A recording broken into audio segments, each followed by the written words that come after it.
We've all been hearing about this phenomenon called quiet quitting. Well, there's another term that afflicts workers from coast to coast that, given just a little bit of grease, can make a difference in your employees' morale. Let's welcome back speaker and work culture consultant Sneha Mandala. It's good to have you back. Thank you. So what is this other phenomenon called?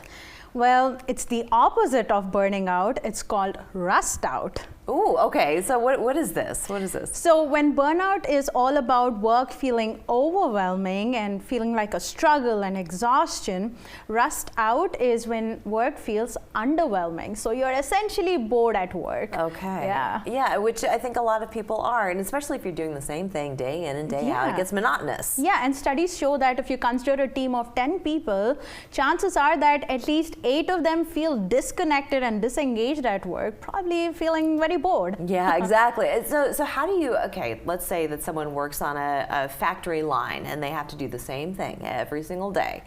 How do you make that experience more stimulating? And that is the question that I get asked from most leaders too. I have sales reps that have to follow the same script. I have truck drivers that have to drive the same route. So the answer there lies in giving them a little bit of autonomy where possible. Oh. So working on the assembly line, that could be, hey, are you comfortable just picking all year long, or would you like to just get cross-trained and work in different departments of the same assembly line? Or asking the sales reps, you know what, you need to stick to the script, but how about you add a little bit of your oomph in the beginning and in the end of the script? That kind of autonomy starts to empower employees and feel like, oh, there's a nice challenge here. Let me pick on that, and that starts to engage them in a very positive manner, thereby reducing rust out. Yeah, you need to have some level of dynamism in your everyday work life, and like you say, getting cross-trained amongst other departments or tasks. That sounds like an excellent way of sort of broadening your scope, and you never know, you could be even better at that other task, which could lead to promotion, a raise, a number of things could happen. Absolutely, and I call this phase exploration and discovery. Just feel free to, again, based on what kind of conditions that your manager lays for you, go ahead and start exploring what are some of the other jobs on your team, what are some of the other roles and projects that people within your department are working on. Go and start shadowing them on the job, or have some mentors in different areas within your company just to get to know how the business really works. And like you said, maybe you'll find something that just ignites you. Sure. Yeah. And not to wait for your employer necessarily to approach you and say, you know what, you do the same thing every single day. Why don't we try something else? It needs to come from you. So you have to get the gumption to walk into your boss's office and to say, hey, I want to do more. Yeah, actually there's another way that employees can introduce a little bit of fun challenge within the work to make the work more engaging, and that is called the 4% challenge. Okay. Now studies show that deep engaging work happens in the sweet spot of boredom and anxiety.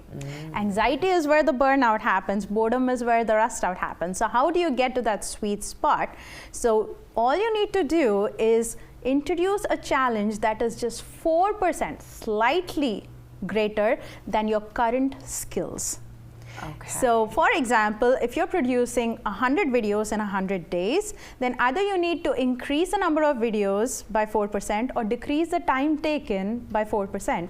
So 104 videos in 100 days or 100 videos in 96 days. Oh, yeah. I like that idea. Again, it goes to that whole theory of kind of streamlining your life a little bit just to make it more interesting and to give yourself flexibility as well, because I think we tend to feel boxed in sometimes and we don't know how to get out, but really there's a lot of people there to help facilitate that. So as long as you make sure you realize you have a voice. Yeah, and if you feel like you don't and you don't feel like taking action yet, here's something to put it in perspective.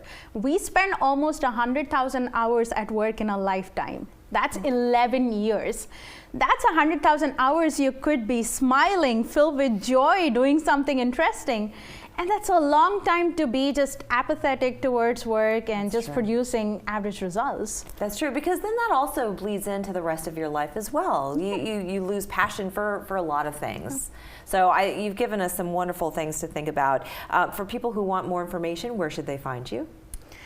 You can find me on Instagram at Mandala_Sneha. I keep posting a lot of quick video bites on there. Yes, and also an excellent TED Talker.